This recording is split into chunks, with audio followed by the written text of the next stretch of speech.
Welcome to the Martial Arts and Life Podcast with Chris Wilder. In Greece, about 490 BCE, Zeno was born. You're probably aware of the name Zeno, the Zeno paradox, and several other things. And did he write them? Likely, but there's some dispute that says that really it was just his name that was attached to it, or there were additions that were made later with his name attached to it by other people. But we're familiar with him, and we're familiar with the way that he approaches problems. There's these famous quandaries that he has, like the Achilles and the tortoise, the moving rose, kind of an interesting one to look at too, and the paradox of places. If everything exists and has a place, goes this paradox, then a place is a place too, and they're going to have a place. It just goes on ad infinitum, kind of like a Monty Python skit, I suppose. The one we want to drill down into is the dichotomy paradox. It's often just called Zeno's paradox. And I know you're probably asking at this point, how does this tie into martial arts? Stay with me, because we still got a lot of digging to do before we bring the clarity to this. The Zeno's paradox, or the dichotomy paradox, which is, I think a good way to say it is a thing that is in movement or in locomotion. It must arrive at the halfway stage before it can arrive at its goal. Another way to think about this would be to stand at one end of your martial arts training hall and take a step, and then take a half step, and then a quarter step, and then a 8th and a 16th. And you can see that you're always going to the 50% point of what just came before. So one full step, it's a half. Half is a quarter. Quarter is an 8th, 16th, 32nd. You get the idea. And the point is that you are moving towards the goal, which is the other side of the room, but you're getting there at 50% of every time. It's an interesting way to look at martial arts training, and we're going to talk about that in a minute. But I want to shift from that idea and talk about the most valuable sport in America. It's football. Football dominates everything, American football. I don't really need to explain that. I think that the cost of a commercial purchase during the Super Bowl does all of the talking. The price is insane. The quality of the spot better be top flight. There are expectations, and they are financial and social. And one of the things that also speaks to that is that the name of the Super Bowl trophy, it's the Lombardi Trophy, named after Vince Lombardi, the coach of the Green Bay Packers and the New York Giants. I think it was the Giants. Might have been, I think it was. But I'm going to leave Lombardi's football accomplishments for you to know as you know them, or to research them if you'd like. Know this was an impressive man. He created a winning environment. He inspired. He was commanding. He was tough. He was sometimes gruff. He was very smart. He was loving to friends and to family. Now, I'm not going to tell you that he isn't without his faults, but you get the picture. He's a dude's dude. Lombardi said this. He said, "Choose to achieve perfection. We won't achieve it, because perfection is impossible. But by pursuing perfection, we will achieve excellence."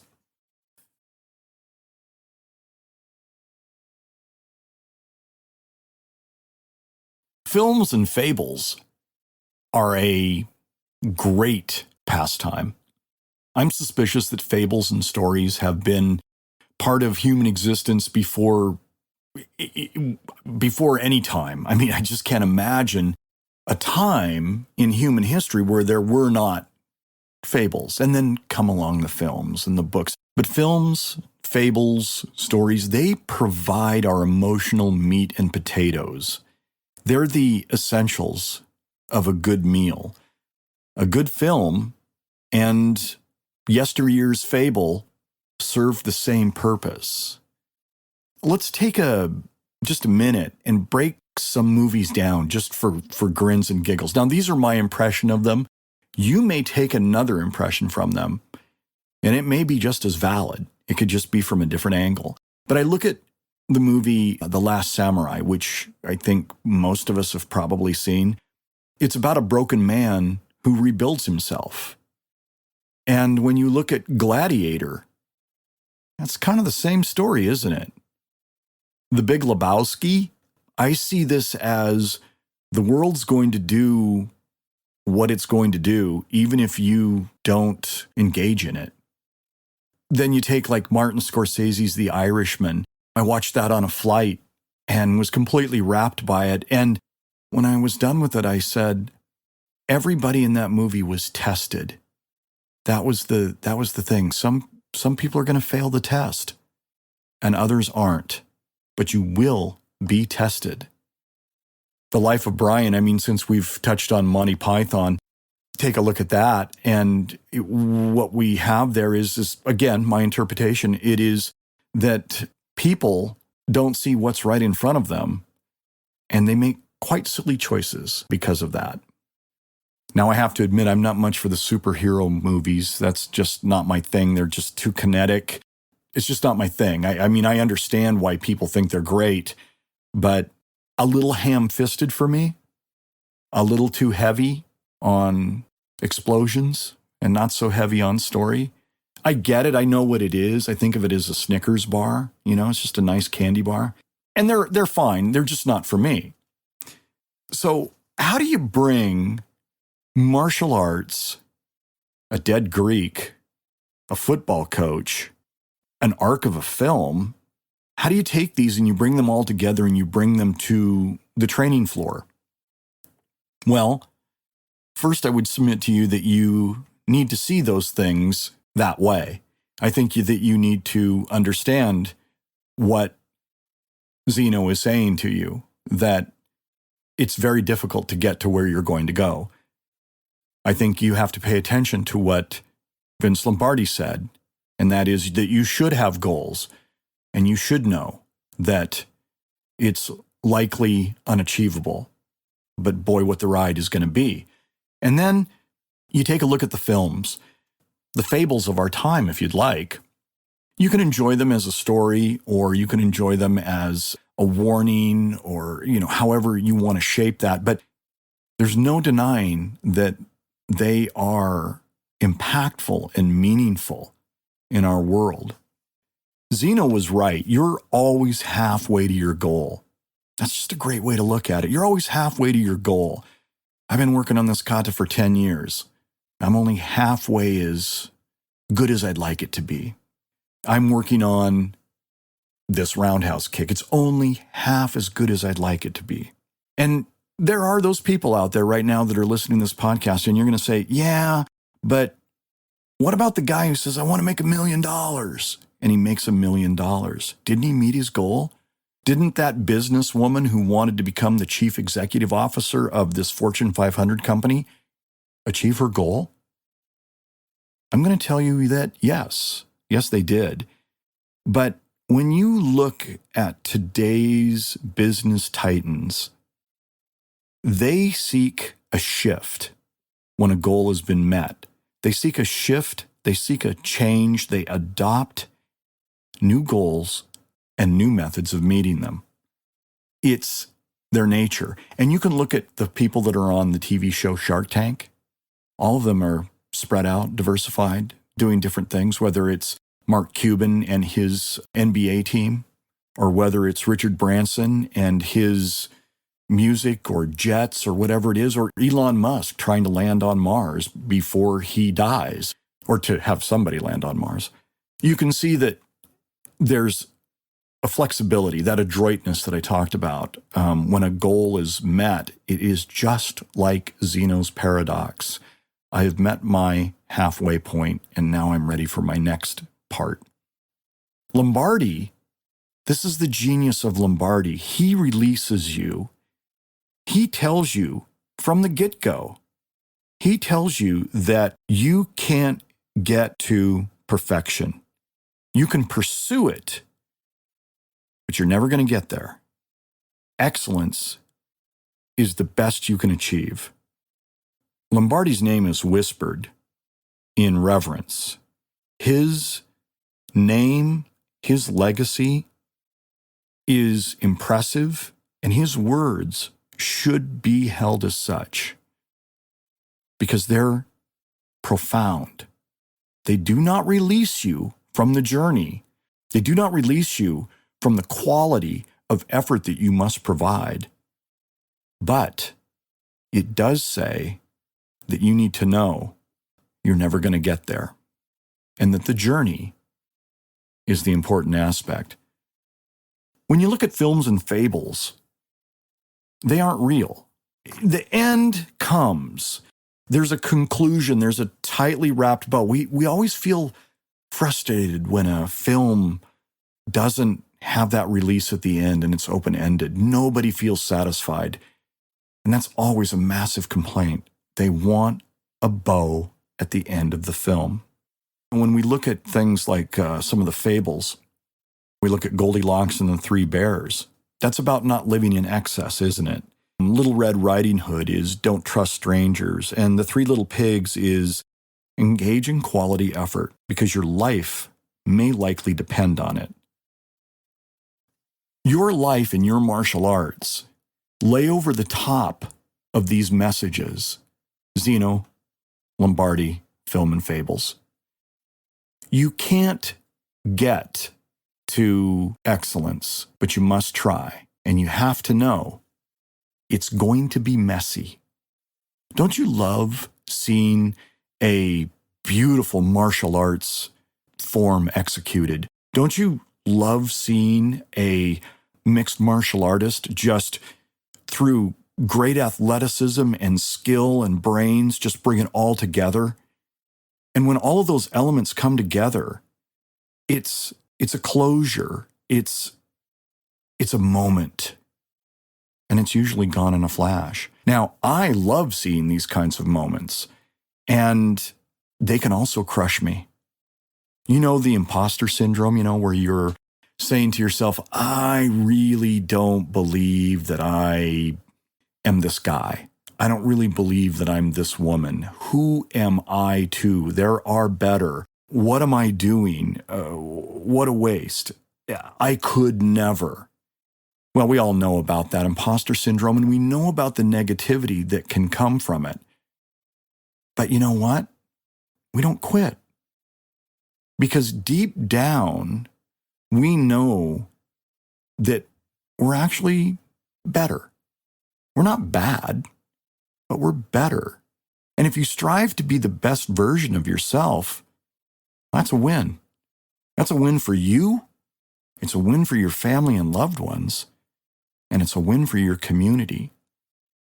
Take a look at any set of precepts that are associated with martial arts, as we would look at them, whether it's, it might be Bushido, it might be the Code of Chivalry, it might be a simple 21 tenets left by a founder, it might be 6 things said here.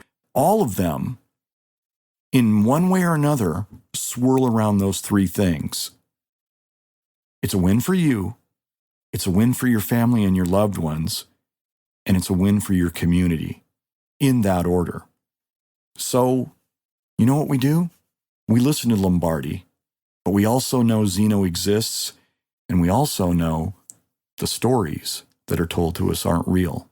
We know that the fables and the films, they may involve real people, but you know and I know that the director, the writer, whoever has taken some kind of creative license to juice the story a little bit, to sometimes tell a white lie or assemble other people into one person just to forward the story.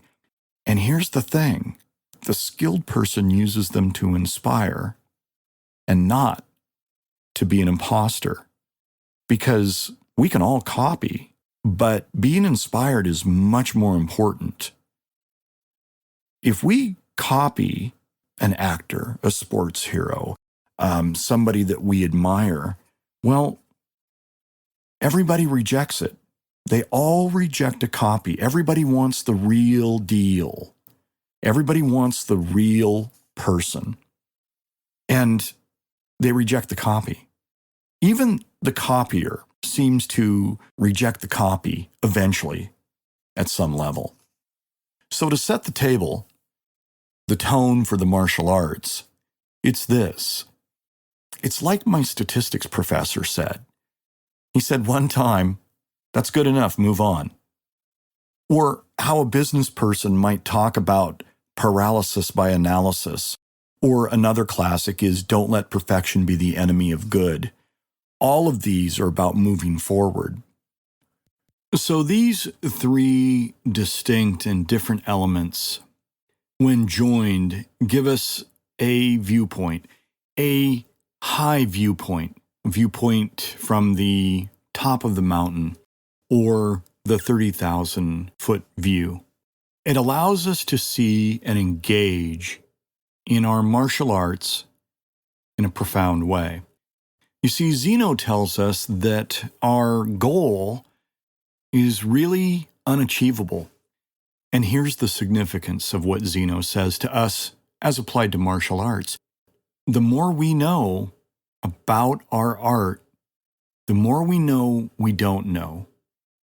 Films and fables, they tell us that this is what we desire, that these are the things that are important to us.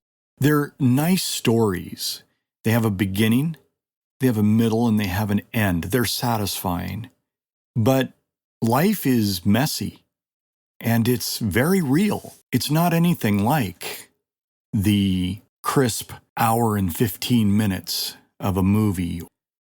But Lombardi releases us with his statement about trying to become perfect, knowing that it's unachievable, but that if God willing and the creek don't rise, we can become excellent. So these three things that seem to have no connection at all come together and give us a wonderful little package. An understanding that the journey doesn't end, that it will be messy, and that regardless of the conditions, we must pursue excellence. And now it's time for a little section called "We're All in This Together." Recently, I got a phone call from my son's former university, and it was a young gal on work study, and she called me, and I said, "Oh, hey, Cassie, I was expecting your call." Of course, she's making finance calls to try to get contributions for the university. And I like that university. I like it. It's kind of a neat place. Wonderful people and a slice of America that is rare. I want to support it because I think it's important to support things that resonate with you. So I get Cassie on the phone, and of course, the Dakota State Trojans, they play in the North Star Conference, and I told her, I said, "Well, yeah, I got a contribution for you, but you're going to have to stand up on your chair and yell into the room that Trojans rule the North Star." And she did. And I made the contribution. Here's the thing that I think is really quite nice about this is that I got a letter, and it was a form letter, and it was fine. And it was, thanks for your contribution, all the things you'd expect. But then there was a little black and white postcard in there of Cassie, cute kid. And on the back, she had written a personal note.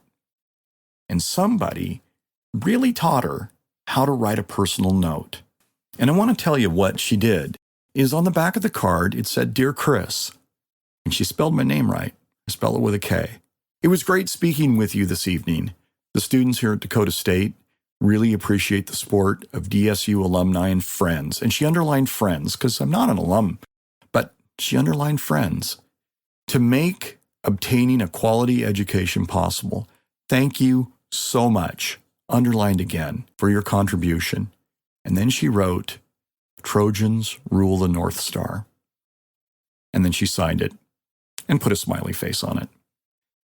Am I going to take that phone call the next time they call? Yeah, I am. Am I going to write them a check, send a contribution via my credit card? Yeah, I'm going to do that.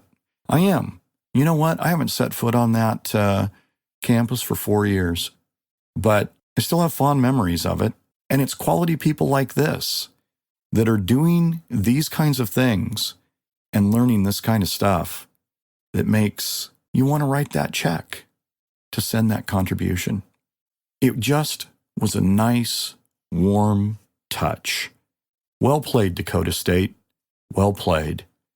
Just top flight all the way around.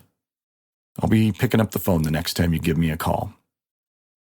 Well, I hope you've enjoyed this episode of Martial Arts and Life, and I hope that it's given you some food for thought. And I hope to hear from you. Some of you have been dropping some lines lately, some emails, and I really appreciate it. It was really great to hear from you. I've even had some phone conversations with a couple people, and those are fantastic. Just love it. So if you have a point, something you want to say, you want to relate something,